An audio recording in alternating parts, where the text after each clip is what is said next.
Bien, antes de comenzar el culto, al inicio, meditábamos brevemente acerca del gozo. Y hoy vamos a hablar acerca del gozo. El Señor nos está hablando en este año de un llamado a edificar nuestras vidas, edificar la iglesia del Señor, edificar incluso una cultura con cimiento sólido, el cimiento de la palabra de Dios, la verdad de Jesucristo. Ahora, hemos hablado durante los primeros 4 meses de este año 2024 acerca de los cimientos y vamos a entrar poquito a poco en una nueva fase donde vamos a meditar acerca de lo que ya se ve, porque los cimientos no se ven, son lo que sustentan la casa, pero no se ven. Ahora, lo que se ve también es importante. Aquello que mostramos, aquello que manifestamos en nuestra vida es importante. ¿Por qué? Porque es la manifestación visible de aquello que no se ve. Así que acompañadme por favor todos juntos en esta mañana al Evangelio de Juan, al capítulo 16. Evangelio de Juan, capítulo 16. Y os pediría también que nos pongamos en pie todos juntos para leer esta porción de la palabra, por respeto al Señor y a su palabra, ¿verdad? Juan, capítulo 16. A partir del versículo 16 dice así la palabra del Señor: todavía un poco y no me veréis, y de nuevo un poco y me veréis, porque yo voy al Padre. Entonces se dijeron algunos de sus discípulos unos a otros: ¿qué es esto que nos dice? Todavía un poco y no me veréis, y de nuevo un poco y me veréis, y porque yo voy al Padre. Se me ha saltado la hoja. Decían pues: ¿qué quiere decir con todavía un poco? No entendemos lo que habla. Jesús conoció que querían preguntarle y les dijo: ¿preguntáis entre vosotros acerca de esto que dije, todavía un poco y no me veréis, y de nuevo un poco y me veréis? De cierto os digo que vosotros lloraréis y lamentaréis, y el mundo se alegrará. Pero aunque vosotros estéis tristes, vuestra tristeza se convertirá en gozo. La mujer cuando da a luz tiene dolor, porque ha llegado su hora, pero después que ha dado a luz un niño, ya no se acuerda de la angustia por el gozo de que haya nacido un hombre en el mundo. También vosotros ahora tenéis tristeza, pero os volveré a ver y se gozará vuestro corazón y nadie os quitará vuestro gozo. En aquel día no me preguntaréis nada. De cierto os digo que todo cuanto pidiereis al Padre en mi nombre os lo dará. Hasta ahora nada habéis pedido en mi nombre. Pedid y recibiréis para que vuestro gozo sea cumplido. Que el Señor bendiga su palabra. Señor, gracias por tu palabra y gracias porque en esta mañana sabemos que nos vas a hablar conforme a tu voluntad y también a nuestra necesidad. Por eso aquí estamos delante de ti con un corazón abierto y receptivo para recibir tu palabra y ponerla por obra y así glorificar el nombre del Señor. A ti sea la gloria, Padre, en el nombre de Jesús. Amén y amén. Amén. Podéis tomar asiento, queridos hermanos y hermanas. Si habéis estado atentos, habéis seguido con atención la lectura de este pasaje, hay una palabra que se ha repetido constantemente y es gozo. La palabra gozo. Y hoy el Señor nos desafía a seguir edificando nuestra vida con piedras de gozo. Piedras de gozo. ¿Por qué? Porque las piedras es lo que se ve. En una casa los cimientos no se ven, las columnas no se ven, pero las piedras sí se ven. Y así pues, es necesario que esas piedras que Dios pone en nuestras manos para edificar nuestras vidas sean piedras agradables al Señor y también a los que ven la casa. Ahora, ¿a cuántos nos gusta estar tristes? ¿Hay algún cenizo en la sala al que le guste estar triste? Si hay alguien, que levante la mano, que oramos por él. Necesita de mucha oración el hermano. Pero fijaros, el mundo está lleno de personas amargadas e infelices. Vayas donde vayas, te vas a encontrar con personas llenas de amargura, y una amargura que produce depresión en ocasiones, conflictos, ansiedad, divisiones e incluso violencia. Personas que no viven, sino que sobreviven e incluso malviven y que contaminan todo lo que les rodea. Porque así como el gozo y la alegría contagia, la amargura también es contagiosa. Son personas que están rotas, que se autodestruyen, y que van destruyendo todo lo que tocan a su paso. Hombres y mujeres que buscan la felicidad en lo que este mundo les ofrece e incluso a veces lo persiguen con desesperación. Personas que disfrutan de los bienes materiales, pero que aún disfrutando de la abundancia material corren el riesgo de derrumbarse de un momento a otro, porque carecen de un cimiento sólido. Yo vivo rodeado de este tipo de personas, y seguro que tú también. Y puede que incluso te esté viniendo a la mente algún amigo, algún compañero de trabajo, algún familiar, o tal vez algún hermano. Estas personas no tienen gozo. Y sabéis, hermanos, el gozo es imprescindible para edificar vidas sólidas. El gozo es fundamental para vivir la vida que el Señor ha diseñado para nosotros. Una vida sin gozo es una vida sin propósito.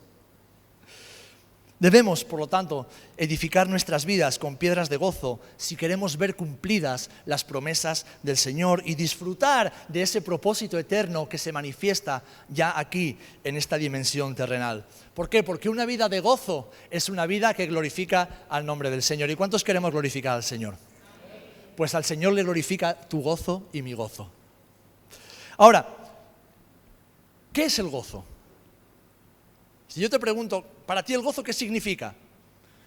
Pues tiene muchas acepciones, muchos sinónimos. Pero una definición de gozo podría ser esta muy sencilla: sentimiento de profunda alegría que se experimenta al poseer o experimentar algún bien. Y no tiene por qué ser un bien material, es algo bueno que vamos a recibir o que ya hemos recibido. Es sinónimo de felicidad, de júbilo o de regocijo. Y las palabras hebreas y griegas que se usan en la Biblia para referirse al gozo, que como digo son expresiones que simbolizan o son sinónimos de júbilo, regocijo y alegría, expresan diferentes matices y también diferentes grados o niveles de gozo. En cambio, los verbos están dando énfasis en una manifestación externa que es el resultado de algo que se produce internamente en nosotros y que tiene que ver con estar gozoso, regocijarse, gritar de alegría, saltar de júbilo, entre otras cosas, y son expresiones que encontramos en la Biblia. Así que el gozo es visible. De igual forma que la amargura, la tristeza, el pesar es visible en el rostro de las personas, el gozo también lo es. Ahora bien, el gozo no es algo que dependa de las circunstancias, porque el gozo no viene de las circunstancias externas y el gozo no procede de nada que esta vida nos pueda ofrecer. ¿Sabéis cuál es el origen y la fuente del gozo? ¿Por ahí he escuchado algo? Efectivamente, Dios, el Señor, el Espíritu Santo, es el origen y la fuente del gozo. Si no está el Señor, si no está Dios, si no está el Espíritu Santo, no hay gozo. Y ese gozo, mis amados, es el resultado de tener comunión con Dios. ¿Por qué? Porque Dios está ahí, pero hay millones de personas amargadas. El Señor está ahí, el Espíritu Santo se mueve sobre la faz de la tierra, pero hay millones de personas que carecen de gozo, que están tristes y siempre van con la pena encima. ¿Cuántos conocemos al hermano o la hermana? ¿Qué tal, hermano? ¿Cómo estás? ¡Ay, en la lucha! Todos tenemos a alguien así en la vida, ¿verdad? Es alguien que nos recuerda lo importante que es el gozo. Dios está ahí, pero para poder vivir con gozo debemos acudir a la fuente. Si tú tienes sed, ¿qué haces? Vas a la nevera, coges la botella de cristal que todos tenemos, comprada en los chinos, más o menos, que está rellenada del grifo, evidentemente, y nos tomamos un buen vaso de agua fresca. Tenemos que ir a la nevera, la nevera está ahí, y yo estoy en el sofá, o estoy en mi salón, o estoy sentado en la mesa, y me estoy muriendo de sed. Por mucho que yo diga, uy, tengo sed, si no me levanto y voy a la nevera, seguiré teniendo sed. ¿Qué tengo que hacer? Levantarme, abrir la nevera, tomar un vaso, abrir la botella y beber. Pues lo mismo pasa con el gozo. Si no acudimos a la fuente del gozo, es imposible tener gozo. Y aquí me gustaría señalar algo importante. ¿Por qué? Porque para tener gozo debemos tener comunión con el Señor. Y aquí voy a desmontar un mito moderno que se predica mucho en los púlpitos. ¿Cuántas veces habéis escuchado, tenemos que desarrollar, para ser unos creyentes maduros, una buena relación con Dios? ¿Lo habéis escuchado? Qué importante es relacionarse con el Señor. Es necesario tener una relación íntima con el Señor. Bueno, eso no está en la Biblia. Eso no está en la Biblia.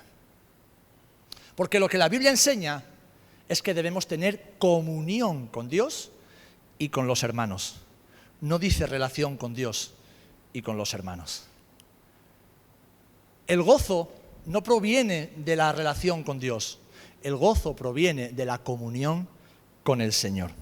Y os lo voy a explicar. Porque fijaros, tener relación con Dios es algo que sucede desde el mismo instante en que reconocemos a Jesús como Salvador, nos arrepentimos de nuestro pecado y el milagro tiene lugar. Y ese milagro es que el Señor nos perdona, nos justifica por la fe y nos adopta como hijos e hijas suyos. Amén. Por medio del Espíritu Santo nos hace nueva creación, somos nueva criatura, una nueva persona formada y creada por el Espíritu y nos hace hijos y herederos. Ahora bien, ¿cómo es esta relación o este acto? Es una relación legal. Legalmente ahora tú y yo somos hijos de Dios. Por la sangre de Jesús, que pagó el precio de nuestro pecado, que anuló el acta de decretos que nos era contraria, porque antes le pertenecíamos al mundo y a Satanás, pero ahora le pertenecemos al Padre. Hay un contrato firmado y ese contrato no lo has firmado ni tú ni yo, ese contrato lo ha firmado Jesús con su sangre.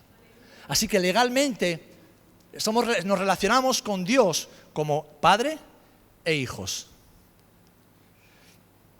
Dice el Evangelio de Juan, capítulo 1, versículo 12, mas a todos los que le recibieron, a los que creen en su nombre, les dio el poder, la potestad de ser hechos hijos de Dios. Y en Efesios 3, del 4 al 7, nos habla de esa herencia. Dice, pero cuando se manifestó la bondad de Dios nuestro Salvador y su amor para con los hombres, nos salvó no por obras de justicia que nosotros hubiéramos hecho, sino por su misericordia, por el lavamiento de la regeneración y por la renovación en el Espíritu Santo, el cual derramó en nosotros abundantemente por Jesucristo nuestro Salvador, fijaros, para que justificados por su gracia viniésemos a ser herederos conforme a la esperanza de la vida eterna. Es decir, que cuando reconocemos a Jesús como el mediador del nuevo pacto, el Señor y Salvador, Redentor de nuestra alma, nos arrepentimos de nuestro pecado. El Señor firma un contrato legal en el cual anula todo aquello que nos acusaba y nos mandaba de cabeza al infierno, y en ese nuevo contrato firmado con la sangre de Jesús dice, delante de los ángeles del cielo y delante del infierno entero, este es mi hijo. Legalmente esta persona es mi hija, es mi hijo, y nadie me lo puede arrebatar. Ahora bien, como sucede en la vida real, pudiera haber que existen hijos que se relacionan legalmente con Dios, pero que no tienen comunión con Dios. Y aún así siguen siendo hijos. Evidentemente esas personas no crecen y no maduran espiritualmente. Viven una relación paternofilial y nada más. No disfrutan de la bendición, de la comunión, la intimidad con el Señor y se conforman con saber que Dios está ahí, pero no pasan por casa, no van por la casa. Eso es relación. Ahora, comunión es algo muy distinto. Comunión, en la palabra, en el Nuevo Testamento griego, se dice koinonía, que muchas veces lo utilizamos entre nosotros, ¿verdad? E implica tener armonía en el modo de sentir, pensar y actuar. Es decir, tener y desarrollar un vínculo profundo de identificación e intimidad con Dios que nos permite conocer, aprender, sentir, pensar y actuar como Él. La mejor forma de aprender no es estudiar un libro. La mejor forma de aprender es imitar al que sabe hacerlo bien. Se aprende más imitando que estudiando. Es más, nuestros hijos, desde que nacen, nos observan. Y cuando van pasando los años, nos vamos dando cuenta de que si en ellos darse cuenta imitan patrones de comportamiento y de pensamiento que han heredado de nosotros. Por eso es tan importante cómo nos comportamos, sobre todo en la casa. Es trascendente para el futuro de nuestros hijos, de nuestros descendientes. No solamente los hijos naturales, sino también los hijos espirituales. Que nuestro testimonio sea un testimonio que refleja el carácter, el corazón y la conducta de Jesucristo. ¿Por qué? Porque si tenemos comunión, nos identificamos con la otra persona y asimilamos su corazón, sus pensamientos y por lo tanto también sus acciones. Esta es la comunión que nos hace crecer y madurar. El Salmo 25:14 dice así, lo conocemos todos: la comunión íntima del Señor es con los que le temen, y a ellos hará conocer su pacto. ¿Pueden recoger a la peque, por favor? Me está distrayendo a la gente.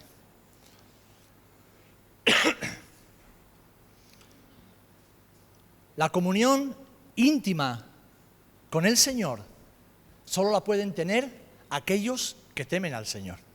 Dice que es a esos a los que el Señor les revela su voluntad, a los que el Señor les revela su corazón, les revela su forma de pensar, les revela su carácter. Los que viven cerca del Señor. Y sabéis, esta comunión es indispensable para tener comunión los unos con los otros.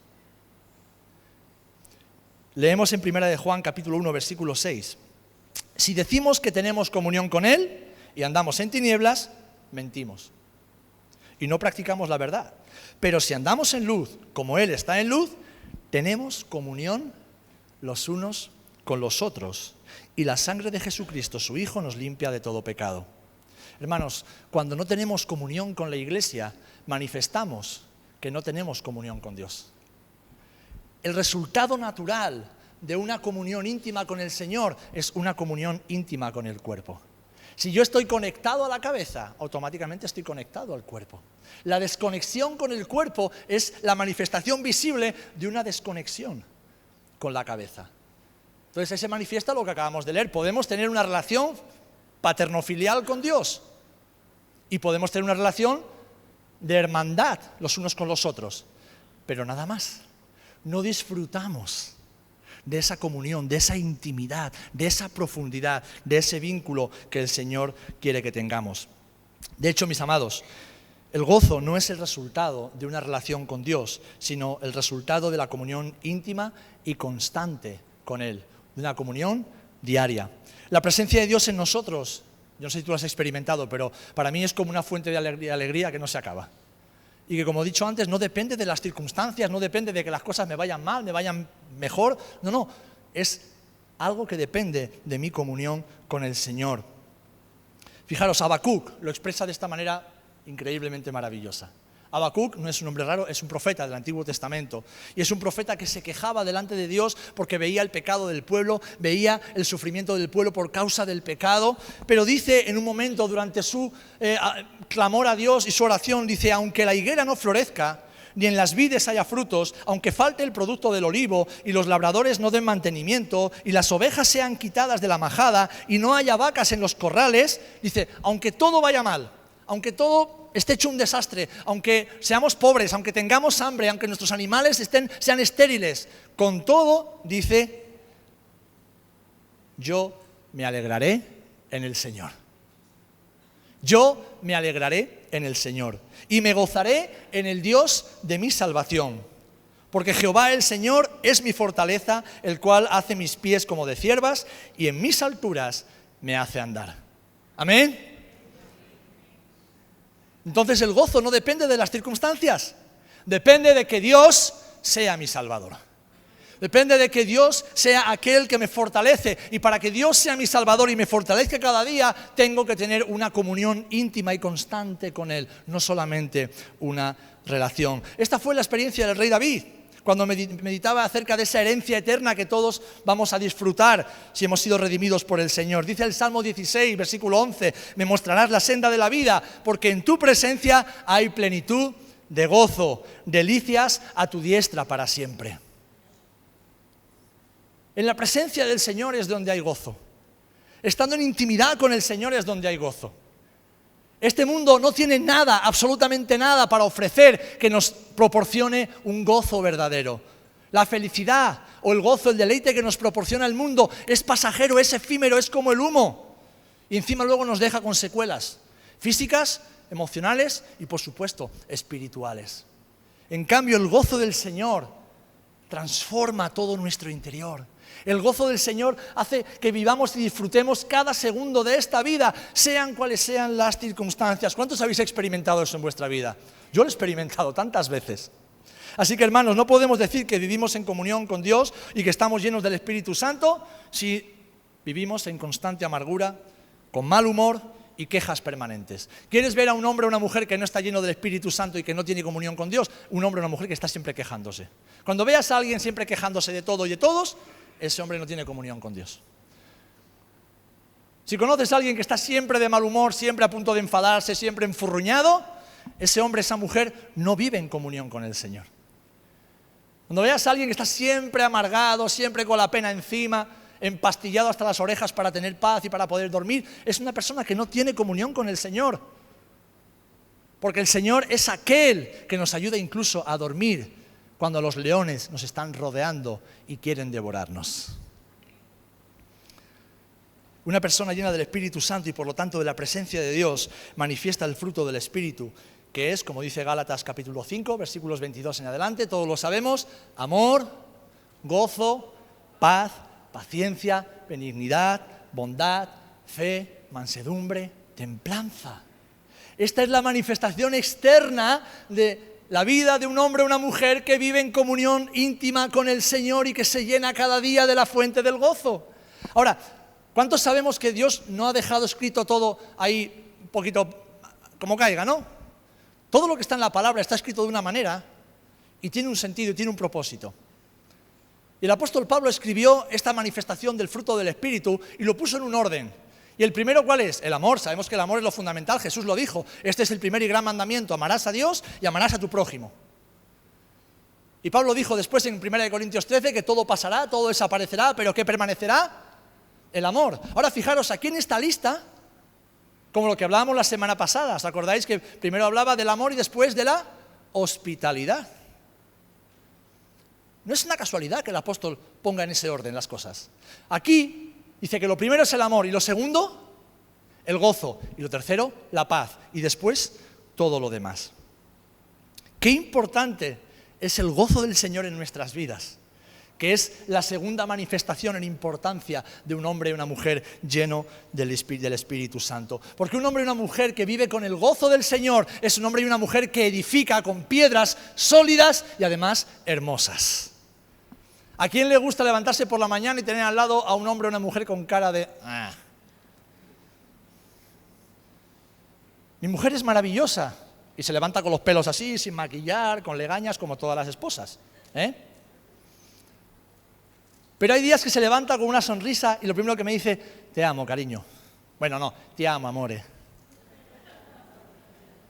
Y qué guay levantarse con esas palabras y con una sonrisa.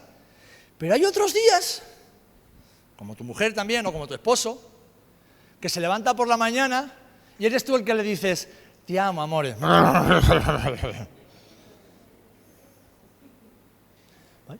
No me he dado tiempo a meter la pata que ya me han echado la bronca. Pero es que hay personas, hay creyentes que inexplicablemente viven así, con la cara de siempre serios, siempre amargados, siempre...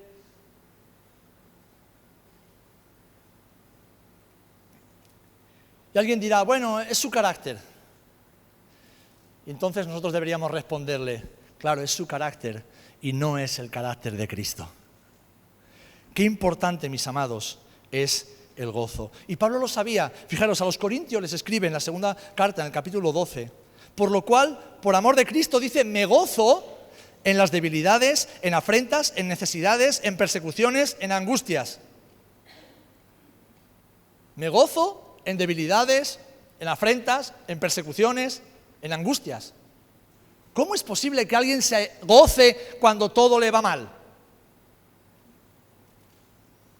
Pues es posible Porque el carácter de Cristo se está manifestando a través de la vida de Pablo. Jesús dice que, en Hebreos leemos, que por el gozo puesto delante de él, sufrió el oprobio y fue hasta la cruz. ¿Y sabéis cuál era el gozo de Jesús? Obedecer al Padre para que tú y yo estuviéramos esta mañana aquí.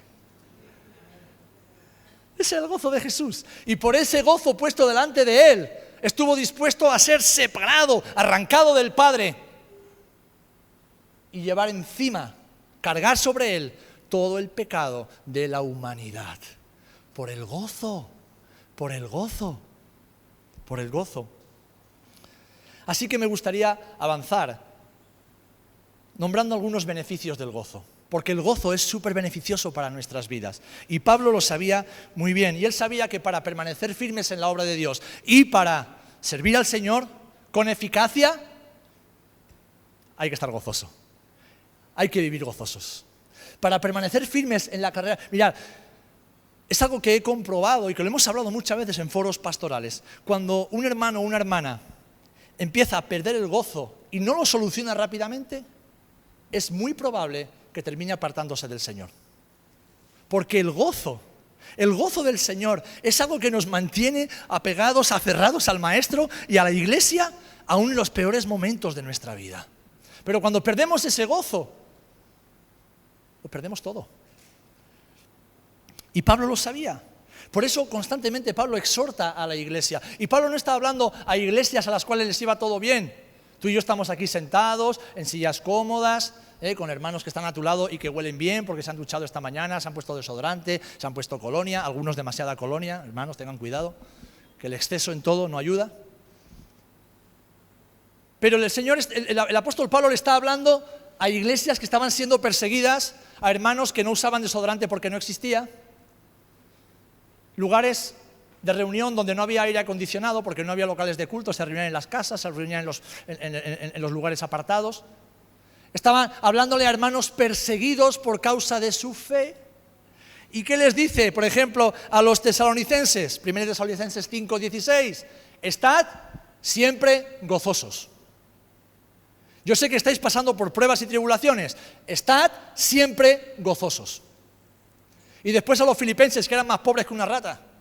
La gente de Filipo era más pobre que las ratas, los pobres, pero eran los más generosos dando ofrendas.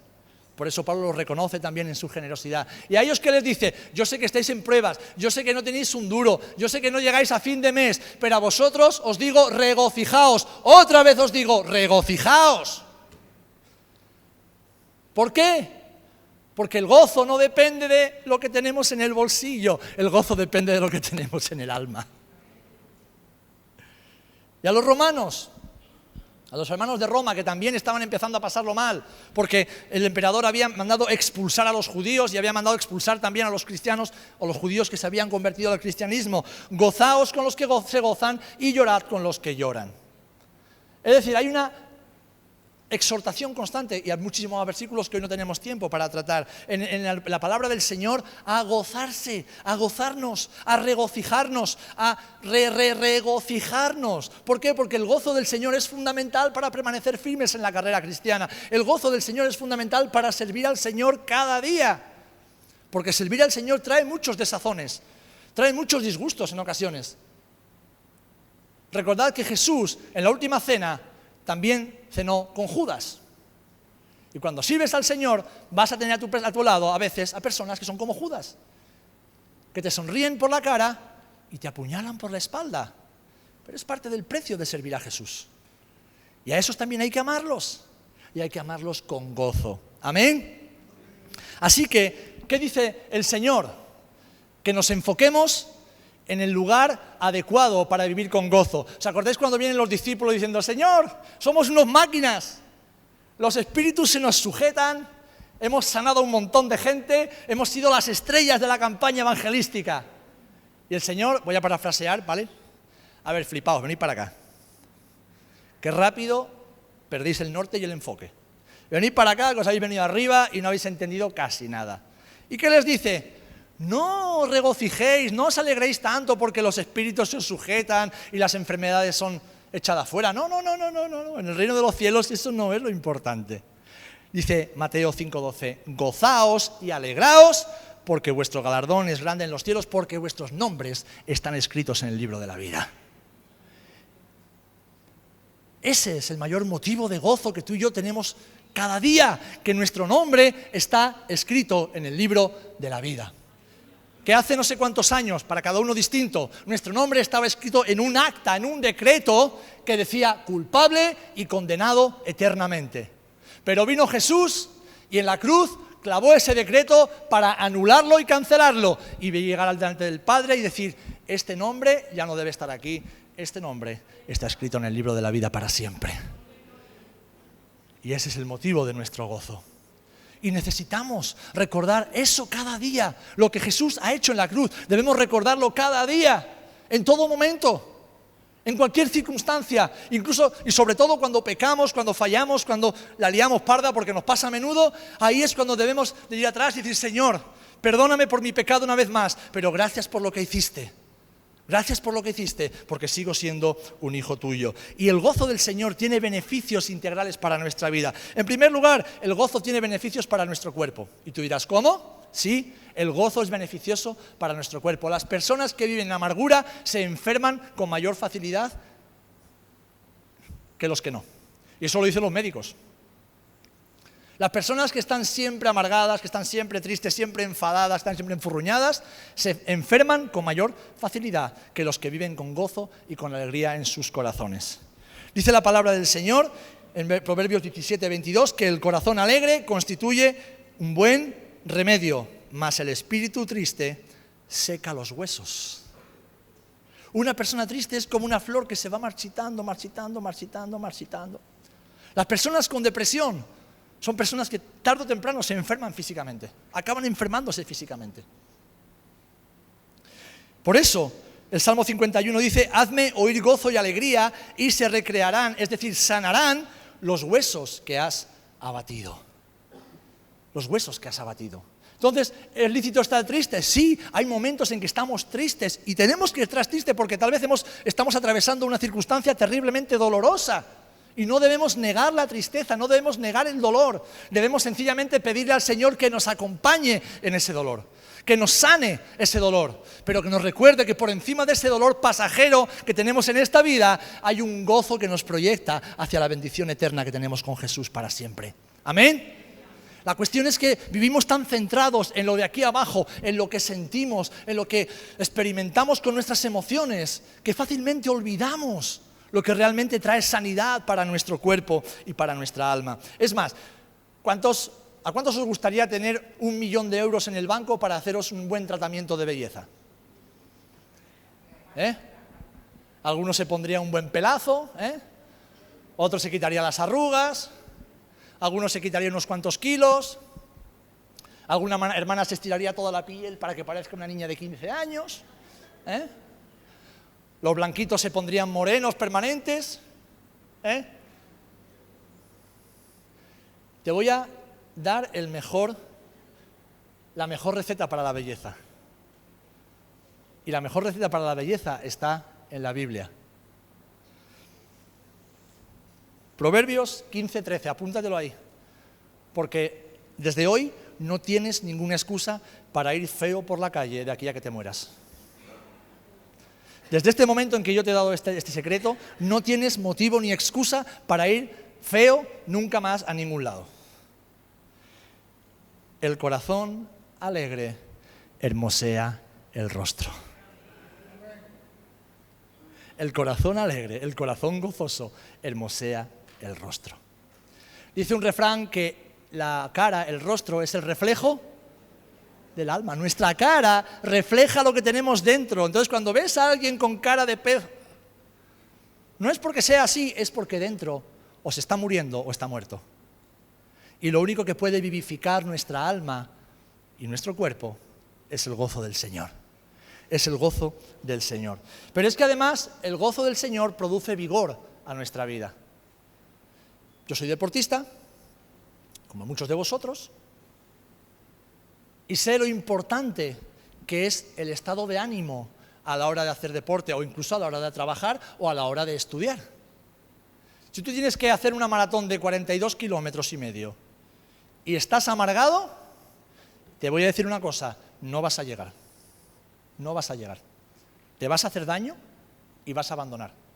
Ahora, como tú tengas gozo, tengas ánimo, estés alegre, tu corazón esté exultante, ese esfuerzo que tengas por delante, con la ayuda del Señor, lo vas a conseguir. Porque el gozo de Dios trae vigor a nuestros huesos. Pero además, después de que el gozo es bueno para el cuerpo, también es bueno para el alma y para las emociones. Hemos leído que el gozo del Señor constituye un buen remedio, pero también dice que por el dolor del corazón, el espíritu se abate. Es decir, cuando hay ausencia de gozo, nuestra alma, nuestro espíritu sufren muchísimo y nos abatimos. A un abatimiento que incluso puede llevar a la depresión. Por eso el Señor le dijo a los hijos de Israel en Nehemías 8:10, no os entristezcáis. ¿Tenían motivos para estar tristes? Sí, muchísimos. Tenía muchos motivos. Leer la historia de Nehemías. El pueblo de Israel tenía muchísimos motivos para estar triste. Pero ¿qué le dice el Señor? No os entristezcáis. ¿Por qué? Porque el gozo del Señor es vuestra fuerza. El gozo del Señor es tu fuerza. No es tener una cuenta bancaria llena de ceros en negro. No es tener bienes materiales y una familia perfecta y feliz, porque no existe. No es tener la seguridad laboral. No. El gozo del Señor es tu fuerza. Es lo que te permite levantarte cada día y afrontar los desafíos de la vida. Porque hemos cantado, ¿quién como el Señor, Dios fuerte? Y mi pregunta es, ¿quién es tu Dios? ¿En qué Dios hemos creído? ¿En un Dios que cambia? ¿En un Dios que puede algunas cosas y otras no? ¿O hemos creído en un Dios que si está en nosotros es nuestra fuerza todo el tiempo, cada día de nuestra vida? La vida del apóstol Pablo posiblemente sea la vida de mayor tribulación y prueba de un siervo de Dios en la historia. ¿Por qué llegó Pablo al final de sus días diciendo, he peleado la buena batalla, he guardado la fe, ahora me espera la corona de gloria? ¿Por qué Pablo nunca reculó, nunca echó para atrás? ¿Por qué siempre Pablo fue hacia adelante cumpliendo la voluntad de Dios? Porque era un hombre, y lo vemos en sus cartas, lleno de gozo, que decía, gozaos, gozaos, gozaos, gozaos. Está demostrado, científica, médica y psicológicamente, que el gozo aumenta la capacidad de concentración. Una persona gozosa es capaz de escuchar la chapa que yo le doy aquí cada domingo durante 45 minutos. Una persona amargada a los 10 minutos ya se quiere ir de aquí y no quiere saber nada de lo que yo le estoy diciendo. Porque el gozo nos ayuda a permanecer concentrados en el estudio de la palabra, en los estudios seculares, nos ayuda a concentrarnos en las cosas importantes, nos ayuda y nos permite aumentar nuestras capacidades relacionales. Una persona gozosa, aunque sea tímida e introvertida, es capaz de relacionarse de manera mucho más fluida y sana que alguien que no tiene el gozo del Señor. Y por último, el gozo tiene un beneficio espiritual. ¿Por qué? Porque el gozo del Señor nos permite disfrutar de la verdadera libertad. ¿Os acordáis de Pablo y Silas?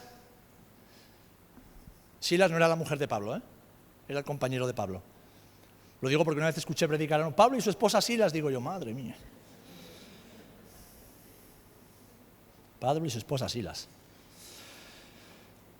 Y lo bueno es que se escucha un fondo ahí, amén. Digo, vaya tela, vaya tela.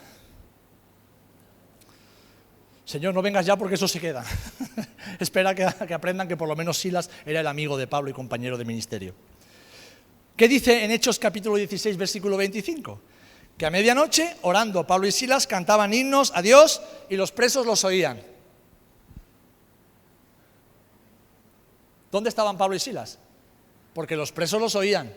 ¿Dónde estaban Pablo y Silas? Estaban en la cárcel. Y no en una cárcel como ahora, que tienen tele, acceso a internet, una cama ahí con un buen colchón y una almohada. No, era un agujero excavado en la roca, lleno de ratas, de humedad, de caca y pis, porque lo hacían allí todo. Y estaban a oscuras, no veían la luz del día. ¿Y qué estaban haciendo Pablo y Silas? Orando y cantando himnos al Señor, de manera que todos les escuchaban. ¿Por qué eran capaces de hacer eso? Porque el gozo del Señor les permitía permanecer enfocados y decir, sí, nuestros cuerpos están aquí, pero nuestra alma y nuestro espíritu es libre. ¿Y qué hizo su gozo manifestado en cánticos? ¿Qué sucedió? ¿Qué pasó? ¿Conocéis la historia? ¿Qué pasó? Que se abrieron los cerrojos.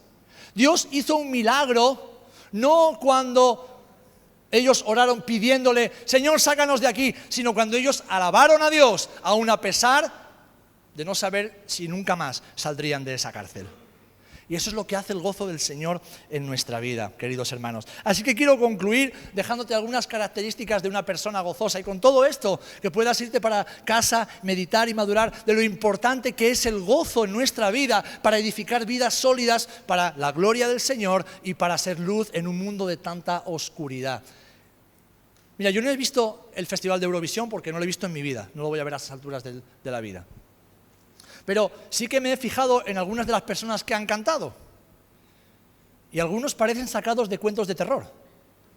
Hay algunos que parece que están sacados de historias de terror. Es más, el que ha ganado es un tío que dice que es no binario, no sé cómo lo han definido.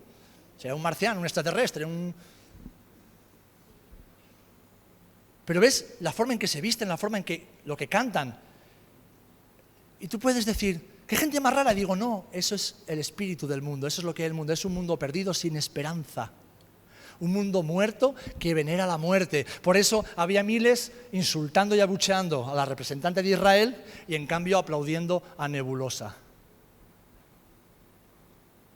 Yo no sé tú, pero a mí la canción de Zorra no me representa.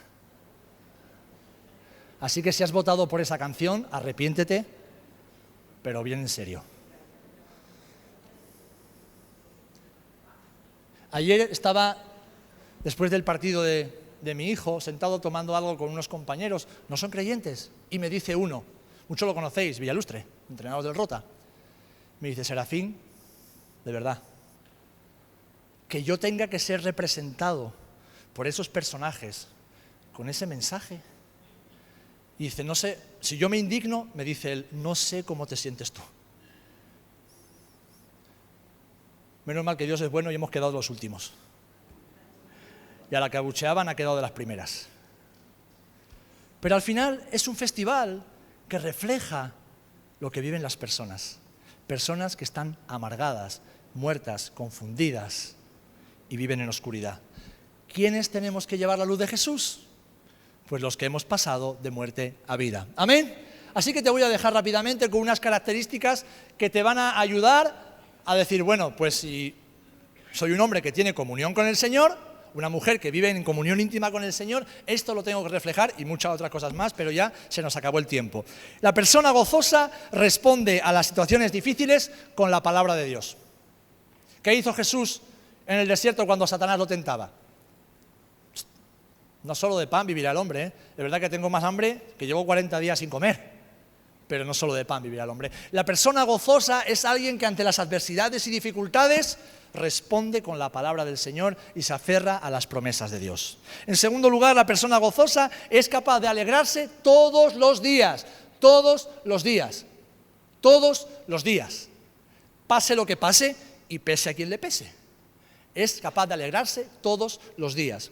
La persona gozosa está siempre dispuesta a servir al Señor y a los demás. Porque una de las causas de no servir al Señor es cuando perdemos el gozo.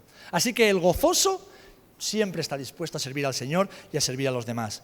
La persona gozosa es generosa y, como le escuchábamos la semana pasada, es hospitalaria porque recibe gozo y expresa gozo en acoger incluso ángeles, como dice la Biblia, en su casa y en sus puertas. La persona gozosa no se victimiza, sino que se hace responsable de sus sentimientos y sus emociones. Y aquí hago paréntesis, tus sentimientos no se corresponden a la realidad.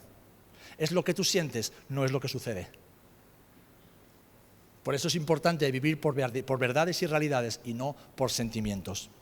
Así que la persona gozosa no se victimiza, ¡ay, pobrecito de mí! Todo me pasa a mí, soy un desgraciado. En la casa del Señor y en el reino de los cielos no hay ni un solo desgraciado. Somos todos hijos e hijas redimidos, herederos, coherederos, reyes y sacerdotes. No hay desgracia en la vida cristiana. Hay pruebas y hay tribulaciones, y hay situaciones que nos desgarran el alma y que intentan abatirnos por tierra hasta destrozarnos. Pero si el Señor está con nosotros, ¿quién contra nosotros? Si el Rey de Reyes y Señor de Señores camina junto a ti cada día, ¿quién podrá contra ti? Ni lo alto ni lo profundo, ni lo presente, ni lo porvenir, ni ángeles, ni principados, nadie, nada absolutamente podrá separarte del amor de Dios, nada ni nadie, amén. Por eso es importante no victimizarnos, sino vivir en el gozo del Señor para afrontar las dificultades con fe y con madurez. La persona gozosa es optimista y ve las circunstancias desde la perspectiva del Señor.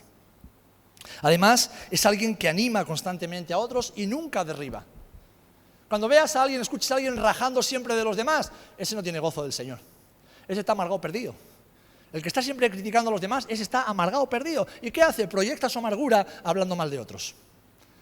Pero la persona gozosa no pierde el tiempo hablando mal de nadie, sino bendiciendo, bendiciendo, bendiciendo y edificando.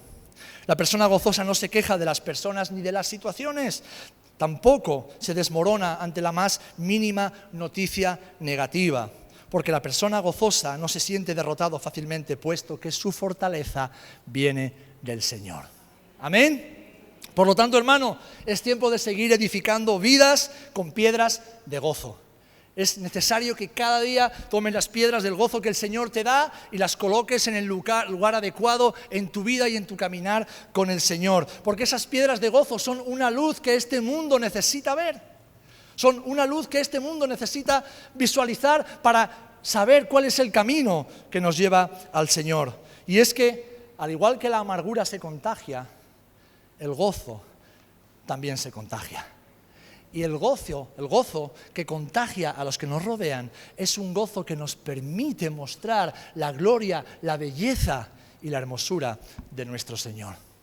Y tú y yo, queridos hermanos, somos hijos e hijas de Dios. Somos hijos e hijas de un Dios bueno, hijos e hijas de un Padre bueno que lo ha dado todo por nosotros. Un Padre que dijo que estaría con nosotros todos los días por medio de su Espíritu Santo y lo demuestra a cada momento. Un Padre que no abandona la obra que comienza. Un Padre que es fiel en todo momento. Puede ser que tu Padre terrenal te haya fallado, como tú como Padre y yo como Padre fallamos muchas veces, pero nuestro Padre celestial no falla nunca. Amén. Por lo tanto, eso debe ser nuestro gozo, un gozo que este mundo necesita, un gozo que la iglesia necesita, un gozo que nuestros hijos necesitan ver en nuestra casa. ¿Cómo pueden nuestros hijos creer en un Dios todopoderoso, en un Dios que alegra el alma si andamos siempre con un morro que nos lo pisamos? Es imposible. Ellos tienen que ver en nosotros a ese Jesús que se gozaba porque Dios había escondido las perlas del reino de los cielos de los ricos y los sabios y se la había entregado a los humildes y a los niños. El gozo del Señor es nuestra fuerza. El gozo del Señor es nuestra fuerza. Pero es que además el gozo del Señor es nuestra belleza. Es nuestra belleza. Y puedes estar atravesando la situación más dolorosa, humanamente hablando. Puedes haber perdido algo que amabas profundamente y aún así tener el gozo del Señor, porque el gozo del Señor depende de tu comunión con tu Padre. El gozo en tu vida depende de lo cerca que estés de tu Padre, lo cerca que camines y que intimes con tu Padre. Amén.